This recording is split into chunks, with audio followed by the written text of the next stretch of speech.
Bonsoir et bienvenue à tous. Mercredi 11 juillet, voici les titres. On est en finale. La phrase la plus prononcée depuis hier soir. À la fin du match France-Belgique, une victoire 1-0 pour les Bleus qui ne sont plus qu'à un match du titre de champion du monde. Les joueurs ont fêté cette victoire et sont déjà de retour à l'arc en base pour se concentrer. Nous serons en direct avec l'un de nos envoyés spéciaux. Les supporters, eux, ont fêté ça toute la nuit dans un bonheur immense. Cette victoire a entraîné un parfum de joie intense sur l'ensemble du pays. La France est unie et sera bien sûr tout entière dimanche derrière les Bleus. La Thaïlande célèbre ses héros au lendemain de la fin des évacuations de la grotte. Les 12 enfants et leur entraîneur sont toujours à l'hôpital, fatigués mais en bonne santé. De nouvelles images de ce sauvetage hors normes ont été rendues publiques. Certains enfants sont sortis endormis sur des brancards. 85 millions d'euros, c'est la somme folle que vont mettre en jeu les créateurs du jeu culte Fortnite. Ils viennent de lancer un championnat du monde et ce mondial-là rapportera gros gagnants. Explication. Et puis à la fin de ce journal du cinéma avec la sortie aujourd'hui de Christophe, une comédie portée par Michael Youn et Lucien Jean-Baptiste, l'histoire d'un prêtre qui pour récolter des fonds organise une tournée en France. Il fait appel à un chanteur raté. On commence ce journal avec ces images de Paris et des Champs-Élysées, bien sûr, noires de monde, même scène de liesse à Montpellier, ainsi qu'à Toulouse et Gognay-Chaussée à la frontière franco-belge. De la joie partout en France et la fierté d'être bleu. Des millions de personnes ont tremblé hier soir pendant la demi-finale France-Belgique en Russie. Que d'émotions et quel soulagement, surtout après cette victoire 1-0. Ça y est, l'équipe de France est en finale de la Coupe du Monde et le sourire se lit sur tous les visages. Toute la nuit, une onde de bonheur s'est donc répandue sur tout le territoire. Parti de Saint-Pétersbourg, les secousses de joie ont formé un tsunami d'allégresse. Les Champs-Élysées se sont remplis en quelques minutes à peine. Partout, on a laissé exploser sa joie, bien sûr. On a immortalisé cette victoire sur les réseaux sociaux. Reportage Lionel Gendron, Frédéric Badard et nos correspondants en région. Un peu avant 22h, heure française, 21h53 exactement, fin du match et début du permis de se lâcher. À Saint-Pétersbourg, même Didier Deschamps danse. Au même moment, en France, l'atmosphère change. L'air est plus léger, l'humeur bondissante. On félicite les joueurs et on déclare son amour. Samuel Umtiti a délivré son équipe et des millions de Français. De la tête, le défenseur central qui joue à Barcelone a trouvé la clé et lancé les festivités. Il a fait augmenter le rythme cardiaque et sans réfléchir, tout le monde s'est levé, y compris le président. Dans les jardins de l'Assemblée nationale, députés et assistants parlementaires sont en mode supporter. Ce 10 juillet 2018 devrait marquer beaucoup de mémoire. On n'a pas connu 98, on était petits. Franchement, je suis ému, j'ai pas les mots. 1998 justement, l'un des souvenirs, ce sont les Champs-Élysées. Hier, ce n'était pas encore le grand soir, mais c'était déjà très impressionnant. Le genre d'atmosphère où un petit garçon peut lancer un clapping derrière une vitre et être suivi par des centaines de supporters. Autre souvenir de 1998, cette chanson. En Russie, Gloria Gaynor a été rappelée par les plus fidèles supporters. Un air de victoire pour une soirée sans fin. Mais là c'est magique, oh, j'en peux plus. Hommage aux vaincus tout de même. Les supporters belges sont beaux joueurs. Déçu quand même, c'était un superbe match et je félicite les Français de leur victoire. Les supporters français, trop exaltés pour les écouter. 2 ans jour pour jour après la défaite en finale de l'Euro, les Bleus ont ouvert les portes de la finale de la Coupe du Monde. Le meilleur est peut-être à venir. Et eux aussi ont fêté cette victoire unie et fiers. Les Bleus ont posté des vidéos et des images pour célébrer cette place en finale. Un moment de partage qu'ils ne font pas oublier. L'essentiel, la victoire, dimanche, Ingrid Carré. Je vais vous présenter un mec, vous le connaissez déjà. Il est beau, il court vite, il a marqué. Son nom, Samuel Umtiti, présenté par ses compagnons de fortune. Il est beau mon cousin. Il est beau mon cousin, ouais c'est bon. Les Bleus bien heureux dans les vestiaires. Après le traditionnel contrôle antidopage. Doping zéro. Eh ouais, en finale. Direction le bus dans la bonne humeur et la joie. La danse de la joie pour Paul Pogba. Chacun relâche la pression à sa façon. Les plus agités sont surtout les remplaçants qui ont vécu le match. Du banc Parmi eux, le défenseur Presnel Kimpembe qui a trouvé une enceinte pour sauver l'ambiance. Après le bus, pas beaucoup dormi, mais on est heureux, donc ça compense. l'avion, aujourd'hui pour rentrer au camp de base à Istra. Hola, comment está? Place désormais à la détente. Tu peux choisir ma carte. Non, tu pioches, regarde. C'est un petit tricheur. Dimanche, il faudra gagner à la loyale et rester concentré. Concentré également Paul Pogba qui a eu aussi une pensée pour d'autres joueurs, les jeunes footballeurs rescapés de la grotte inondée en Thaïlande. Cette victoire va au héros du jour. Bravo les gars, vous êtes tellement forts. La classe mondiale. Après la fête, l'équipe de France est de retour dans son camp de base à Istra. Objectif, bien sûr, se recentrer pour décrocher le Graal. Alors, sans plus tarder, on retrouve l'un de nos envoyés spéciaux, Julien Babou. Julien, comment les Bleus vont-ils préparer l'ultime match de dimanche et quel match ? Eh bien cette finale, Xavier, ils vont tenter de la préparer au calme, tranquillement, pas question pour eux de céder à une quelconque euphorie. Les Bleus ont quitté Saint-Pétersbourg en début d'après-midi après une nuit sereine passée en compagnie de leurs compagnes, famille et proches. Paul Pogba avait lancé ce message à ses coéquipiers juste après la rencontre. Pas question de faire comme en 2016, je le cite, rester calme, donc gagner puis savourer la finale perdue de l'Euro et évidemment dans tous les esprits de ces joueurs accueillis en héros tout à l'heure à leur hôtel d'Istra. On n'a encore rien fait, c'est leur réponse, leur mot d'ordre. Alors les joueurs regarderont ensemble ce soir Angleterre-Croatie pour analyser leur adversaire. Retour au terrain à l'entraînement dès demain, départ pour Moscou samedi. Ils seront à 24 heures du match de leur vie.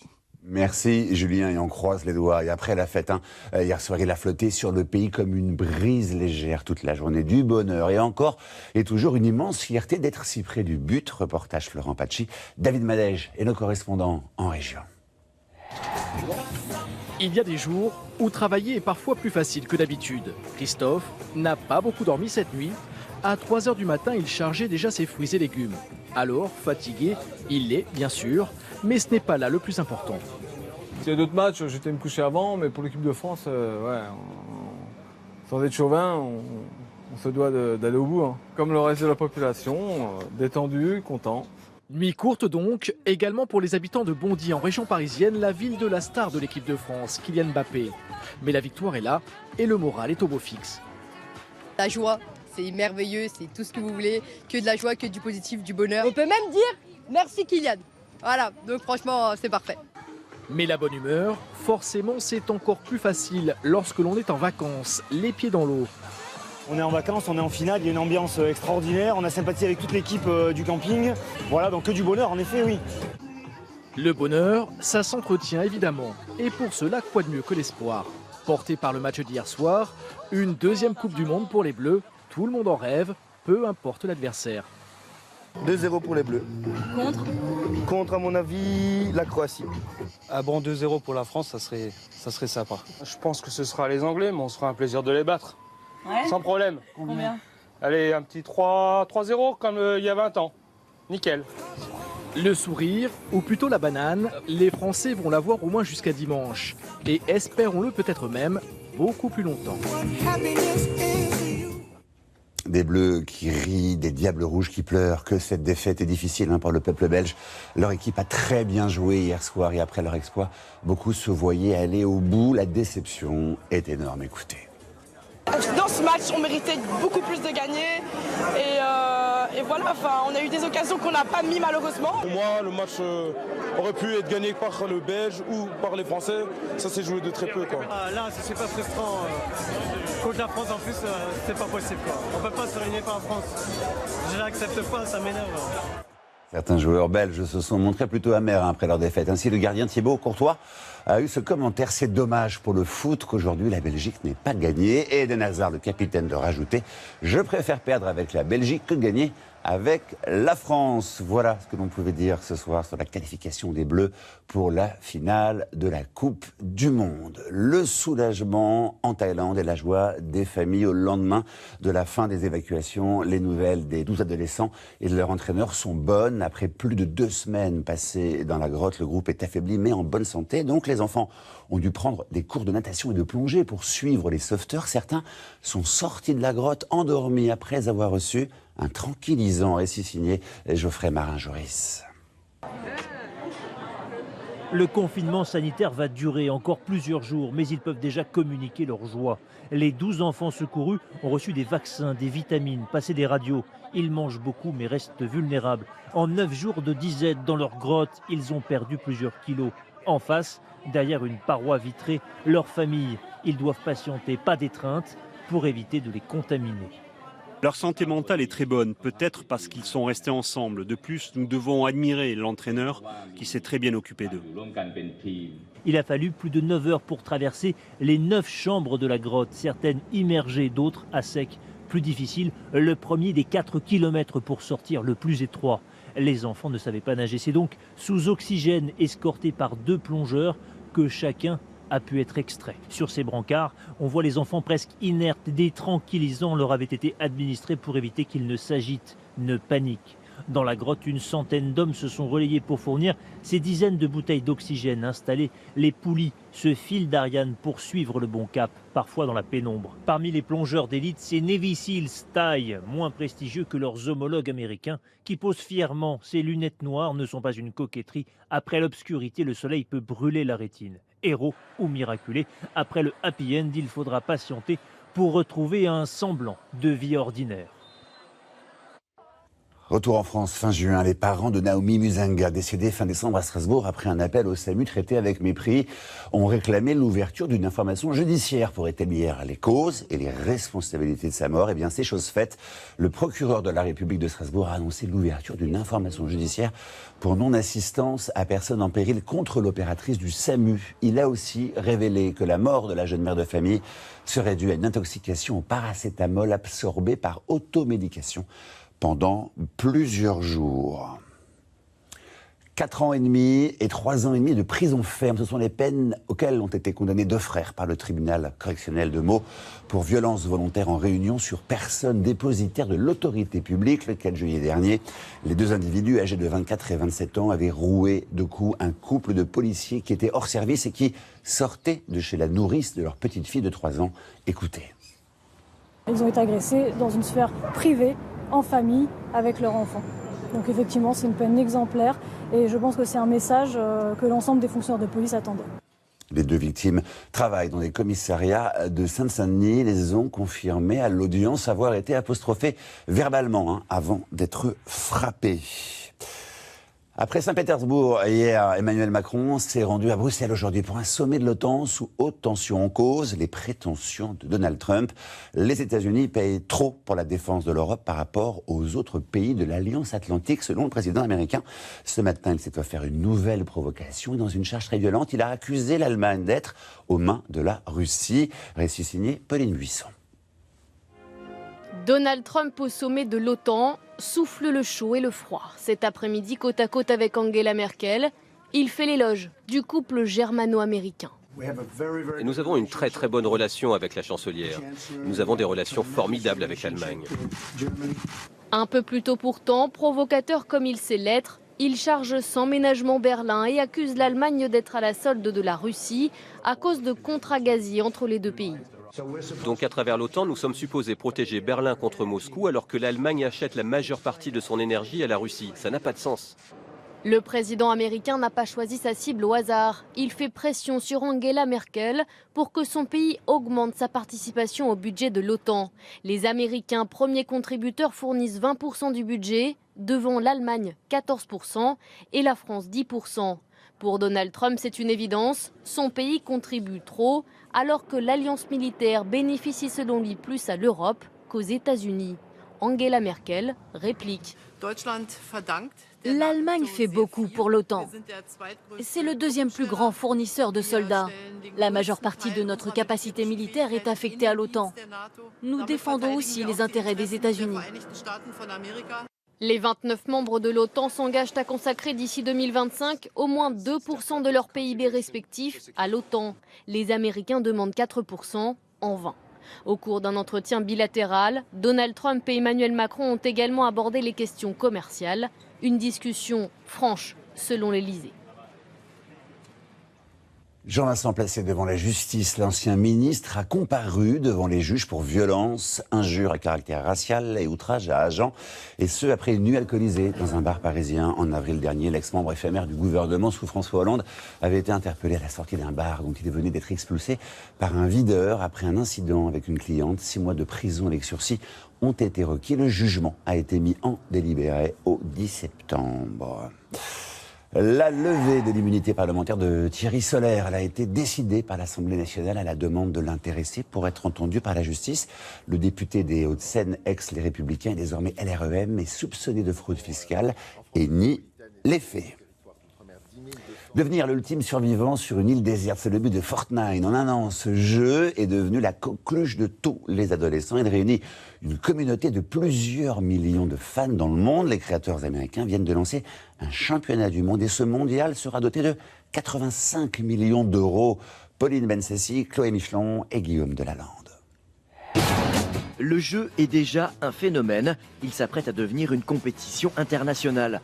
Une Coupe du Monde de Fortnite, 100 millions de dollars, près de 85 millions d'euros. Une somme à gagner historique, 5 fois plus élevée que le dernier record en date, qui était de 20 millions de dollars sur le jeu de stratégie Dota 2.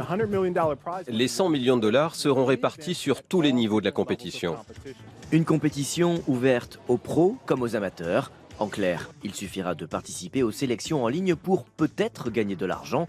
Fortnite, un phénomène chez les ados et chez les footballeurs. Antoine Griezmann célèbre ainsi chacun de ses buts avec des danses tirées du jeu. Tous les jours, il y a des nouveaux personnages. On peut jouer avec ses amis, donc ça c'est bien. C'est un peu de l'aventure. C'est super sympa de mettre ça comme une compétition. Dans Fortnite, 100 joueurs sont parachutés sur une île déserte. Le but, être le dernier survivant. La compétition officielle devrait favoriser les équipes de 2 joueurs pour plus de stratégie et plus de spectacles. En moins d'un an, sur PC, sur console et sur smartphone, le titre a séduit plus de 125 millions de joueurs. Fortnite, c'est le plus gros succès, notamment parce qu'il est gratuit et parce qu'il a un look très cartoon accessible à tous. Mais ça génère plus de 300 millions de revenus tous les mois, parce qu'il y a des petits achats dedans. On peut faire des petites dépenses de quelques euros pour aller acheter ce qu'on appelle des skins, des décorations pour son personnage. Donc 100 millions de dollars pour l'éditeur, c'est pas grand-chose. Un investissement calculé, mais des retombées médiatiques et de quoi entretenir la flamme. Les joueurs seront moins tentés d'aller voir la concurrence comme PlayerUnknown's Battlegrounds. La Coupe du Monde de Fortnite, elle, devrait démarrer en octobre prochain. Allez, après la folie Fortnite du cinéma, avec la sortie aujourd'hui d'une comédie française, Christophe, avec Michael Youn, Lucien Jean-Baptiste et Jarry, l'humoriste. L'histoire d'un prêtre qui, pour récolter des fonds, organise une tournée en France. Il fait appel à un chanteur raté qui va se faire passer pour un homme d'église. Tout un programme. Irène Condel et Régine Arnaud. Nous sommes réunis aujourd'hui pour les enfants d'Haïti qui ont besoin de notre générosité. On a 8 semaines pour récolter 50 000 euros. La solution, monter un groupe de musique chrétienne. Mais pour cela, le père Marc doit trouver un chanteur. Christophe est-il un signe du ciel? Le père Marc l'engage, mais à une condition. À partir de maintenant, tu es le père Christophe. C'est obligé les sandales, c'est la base. Le thème du film, c'est le choc de 2 univers. Un pauvre bougre un peu simple découvre une communauté religieuse et ses règles séculaires qu'il va bien sûr être tenté d'enfreindre. Oh mon Dieu! Christophe, tu te rends compte de ce que t'as fait? Sous les soutanes, Lucien Jean-Baptiste et Michael Youn. On peut avoir l'impression que c'est un film qui flirte avec le blasphème. Pas du tout, c'est un film qui rigole avec les prêtres, mais avec les valeurs, les belles valeurs de la religion. De la gaudriole, mais toujours avec bienveillance. Choisir pour thème la religion catholique était probablement un exercice périlleux. Eh bien moi je dis oui c'est périlleux, mais alors on parle de quoi? Moi au contraire, on nous donne l'occasion de nous exprimer à travers un film sur la religion. Moi j'y vais. Un messie d'opérette, des prêtres branquignoles et une grenouille de bénitier incarnée par une Victoria Bedos méconnaissable.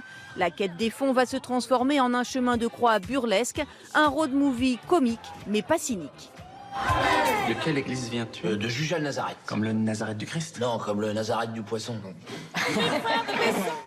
Voilà, c'était le journal de la rédaction. Merci à tous de l'avoir suivi après la météo et en famille. Ne ratez pas un nouveau numéro de Zone Interdite présenté par Ophélie Meunier. Prochain rendez-vous avec l'info demain, le 12h45, présenté par Karine Guillotte. Et je vous retrouve pour le 19h45. Très bonne soirée sur M6. Vos questions et vos réactions sur notre site et notre application M6 Info.